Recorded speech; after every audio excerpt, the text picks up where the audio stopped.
Exploración pulmonar por Amanda Piña. Para poder iniciar con el tema de exploración de tórax, es importante recordar una serie de aspectos básicos en los que se incluye esencialmente la anatomía del tórax. Para su estudio la dividiremos en pared anterior, posterior y lateral. La pared anterior del tórax está conformada por la extremidad anterior de las costillas, el esternón y articulaciones tanto costocondrales como esternocostales. En cada hemitórax hay 12 costillas unidas al esternón por cartílago, llamadas también articulaciones costocondrales. El esternón, por su parte, se divide en 3 porciones. La primera, manubrio esternal, tiene articulación con la clavícula y con la primera costilla. El manubrio, seguido por el cuerpo y formando el ángulo de Lewis o ángulo esternal, es importante punto anatómico para la localización de la articulación con la segunda costilla y el segundo espacio intercostal. En el cuerpo se encuentra el resto de las articulaciones esternocostales y al final encontramos la apófisis sifoides. La pared posterior del tórax está conformada por 12 vértebras dorsales, articulación costovertebral y la extremidad posterior de las costillas. Teniendo como un punto anatómico importante es la apófisis espinosa de la séptima vértebra cervical, que nos indica así el inicio de las vértebras dorsales.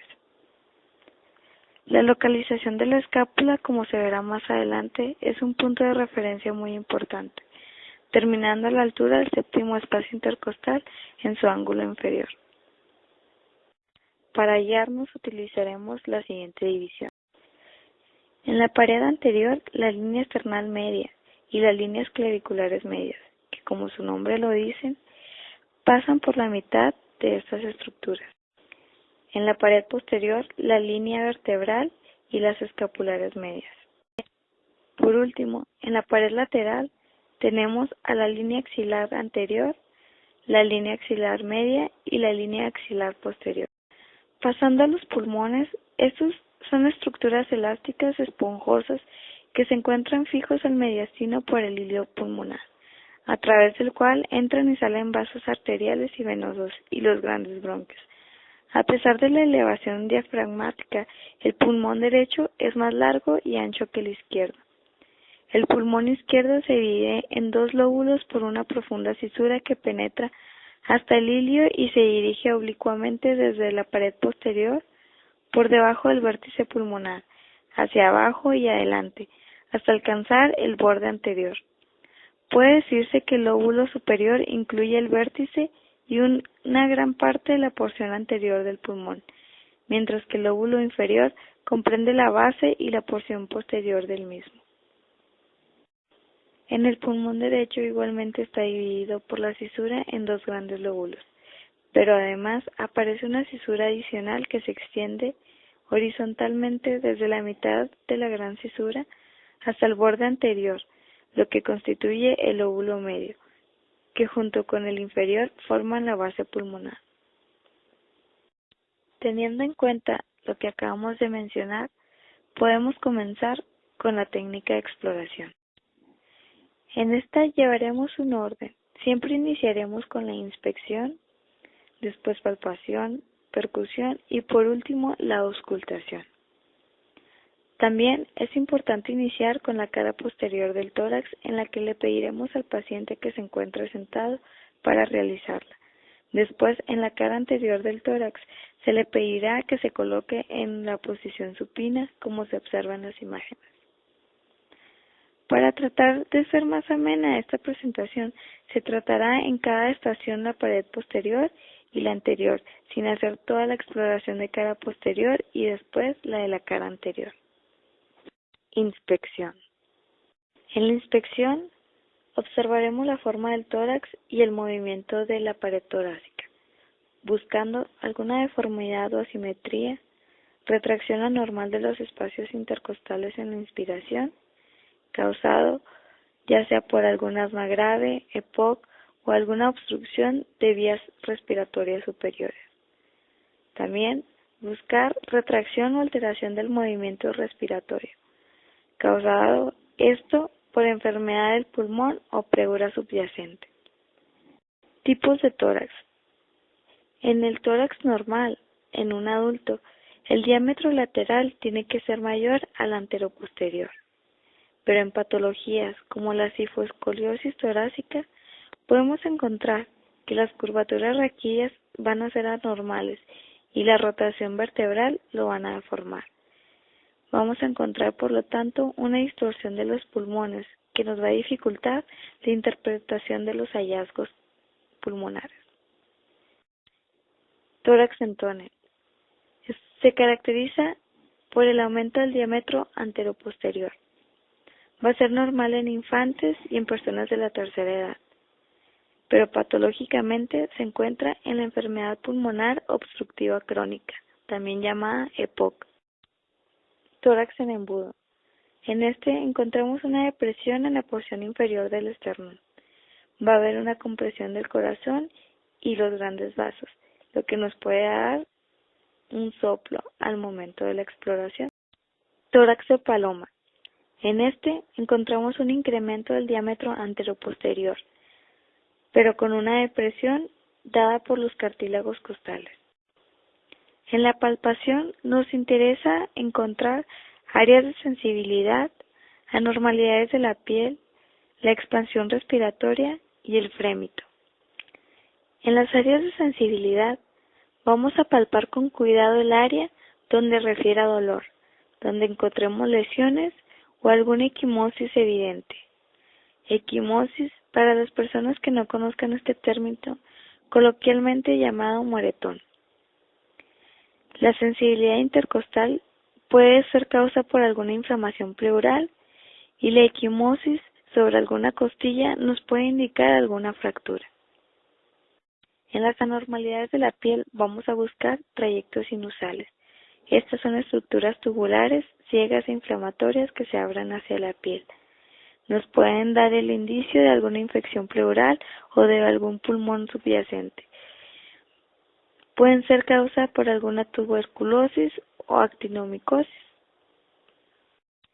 En la expansión respiratoria de la pared posterior, vamos a colocar nuestras manos y nuestros pulgares a nivel de la 10ª costilla. Los dedos van a sujetar la soltura torácica. Se van a deslizar hacia la línea media hasta elevar la piel entre el pulgar y la columna vertebral.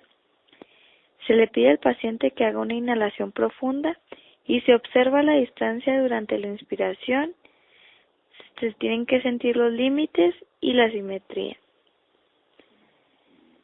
Al ver alguna disminución o retraso unilateral de esta expansión, podemos tomar en cuenta algunas patologías como las siguientes: enfermedad fibrótica crónica del pulmón o de la pleura subyacente, derrame pleural, neumonía lobar, dolor pleural, que en consecuencia nos va a dar la inmovilización, o alguna obstrucción bronquial unilateral. La expansión respiratoria de la pared anterior es básicamente que la de la pared posterior, solo que en esta vamos a colocar nuestros pulgares a lo largo de cada borde costal en las caras laterales del tórax. También se van a deslizar hacia la línea media elevando la piel y se le va a pedir al paciente que inhale profundo, observando la extensión y simetría del movimiento respiratorio. Alguna anormalidad de esta también la podemos asociar a las enfermedades mencionadas anteriormente. Frémito. Estas son vibraciones transmitidas del árbol broncopulmonar hacia la pared torácica cuando el paciente habla. Para detectarlo vamos a utilizar la parte ósea de la palma en la base de los dedos, como se puede observar en la imagen. Para esto le vamos a pedir al paciente que diga alguna palabra o alguna frase en la cual podemos hacer presente o percibir con mayor claridad el frémito. Por ejemplo, 99, 33 o ferrocarril. Alguna disminución o desaparición del frémito podemos sospechar de las siguientes patologías: EPOC, derrame pleural, fibrosis, neumotórax, excesivo grosor de la pared torácica o alguna obstrucción bronquial. La valoración del frémito en la pared posterior va a ser guiada por la imagen. Vamos a seguir esta secuencia y vamos a ver la localización donde se puede percibir el frémito. Vamos a palpar y vamos a comparar las áreas que sean simétricas. Hay que tratar de localizar cualquier área con algún aumento o disminución de este. Hay que recordar también que va a ser predominante el frémito en el área interescapular que en la porción inferior y que va a ser más intenso en el lado derecho que en el lado izquierdo y va a desaparecer por debajo del diafragma. Para la valoración del frémito en la pared anterior vamos a seguir la secuencia de esta imagen. Se van a comparar ambos lados del tórax. Hay que recordar que en el lado anterior va a disminuir sobre la región precordial. Y un tip para la exploración femenina va a ser que vamos a tratar de desplazar las mamas con suavidad según requiera para que esto no sea algún obstáculo en nuestra exploración. Percusión. Induce ruidos audibles y vibraciones palpables. Ayuda a determinar si los tejidos están llenos de aire, líquido o poseen consistencia sólida. Esta va a ser una herramienta superficial debido a que solo penetra de 5 a 7 centímetros. A la percusión le vamos a estudiar la intensidad, el tono y la duración. Tonos de percusión y sus características. Existen 5 tipos de tonos en la percusión: el plano, el de la matidez, la resonancia, hiperresonancia y el timpanismo. El plano va a tener una intensidad suave, con un tono alto y una duración corta. Podemos escucharla o un ejemplo de localización es al percutir nuestro muslo. Y en un ejemplo patológico o donde la vamos a encontrar va a ser en un derrame pleural grande. Matidez. Va a tener una intensidad media con un tono medio, al igual que su duración va a ser media. Un ejemplo de localización es el percutir el hígado. Y en un ejemplo patológico lo podemos encontrar en la neumonía lobar. Resonancia. Intensidad intenso, tono bajo y una duración larga. El ejemplo de localización es cómo se va a escuchar nuestro pulmón normal.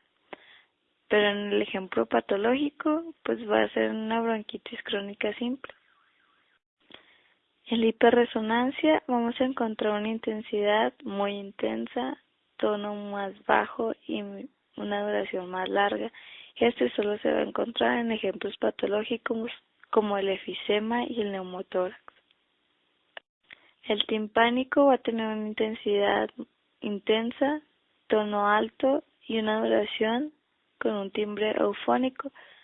El ejemplo de localización puede ser al inflar una mejilla y percutirla o en la burbuja de aire gástrico. Un ejemplo patológico va a ser el neumotórax grande. La percusión de la pared posterior va a seguir la secuencia de la imagen. Se va a colocar a un lado del paciente, debido a que esto nos va a permitir aplicar nuestro dedo plexímetro con más firmeza y el dedo flexor va a ser más efectivo al momento del golpe, por lo que nos va a dar un mejor tono. Hay que comparar siempre las dos áreas y aplicar 2 golpes en cada punto y retirar para que el sonido se pueda escuchar mejor. Hay que abarcar desde los vértices hasta las bases pulmonares.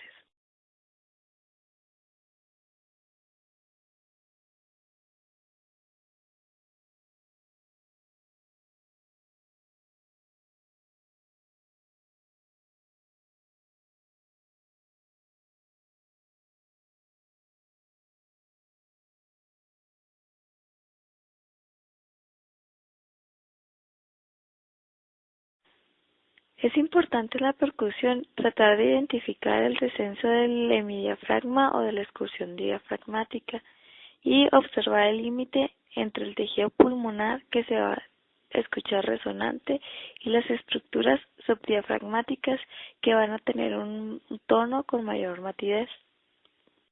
Percusión de la cara anterior y lateral. En esta hay que recordar que también tenemos que seguir la secuencia de la imagen. Van a ser 6 áreas en las que vamos a tratar de percutir para abarcar todo el pulmón. Y recordar que el corazón normal nos va a producir un área de matidez a la izquierda del esternón entre el tercer y quinto espacio intercostal. Entonces hay que percutir hacia un lado de este para que no confundirnos o tener un tono equivocado. Auscultación.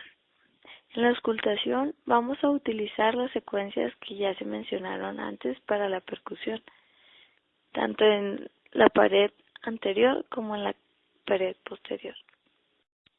La auscultación nos va a servir para valorar el flujo de aire a través del árbol traqueobronquial.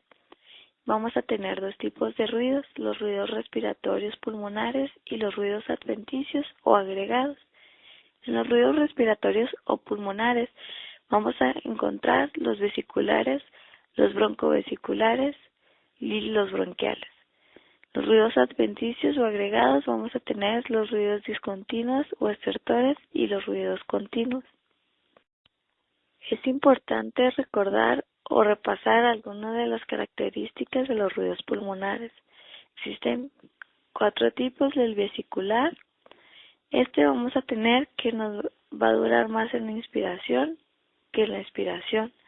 Va a tener una intensidad suave y un tono relativamente bajo y se va a localizar sobre la mayor parte de los pulmones.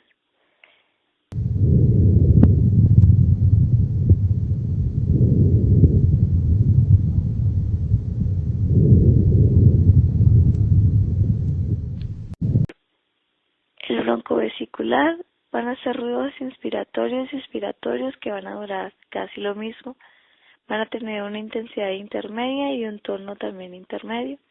Y su localización pues se va a hacer entre el primer y segundo espacio intercostal por la cara anterior y entre las escápulas en la pared posterior.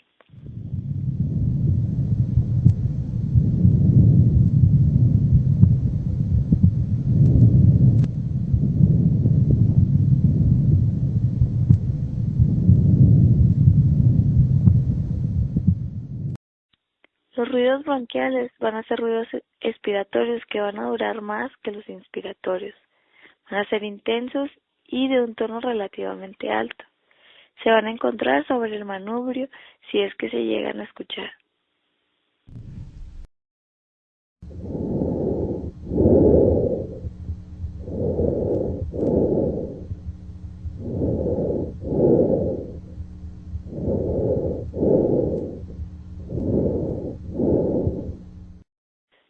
Los traqueales van a ser ruidos inspiratorios y expiratorios que van a durar lo mismo. Van a ser muy intensos y con el tono relativamente alto. Se van a encontrar sobre la tráquea en el cuello, como su nombre lo dice.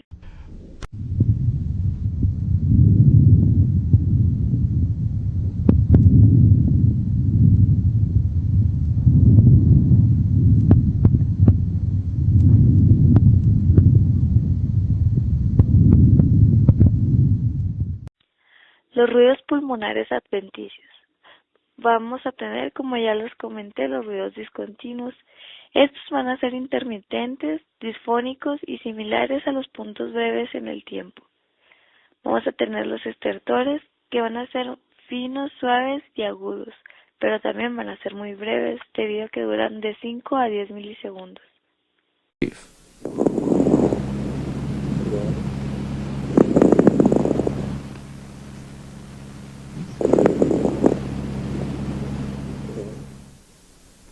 También tenemos los estertores gruesos, que son más intensos, con el tono más bajo y no van a ser tan cortos, van a durar entre 20 y 30 milisegundos.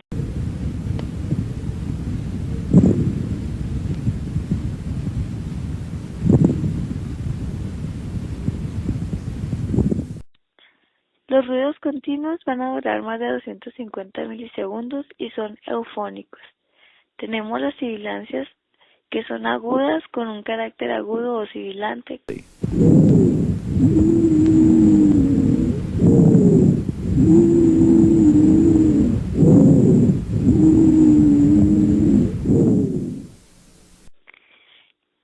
Y los roncos o graves, que van a ser similares a un ronquido.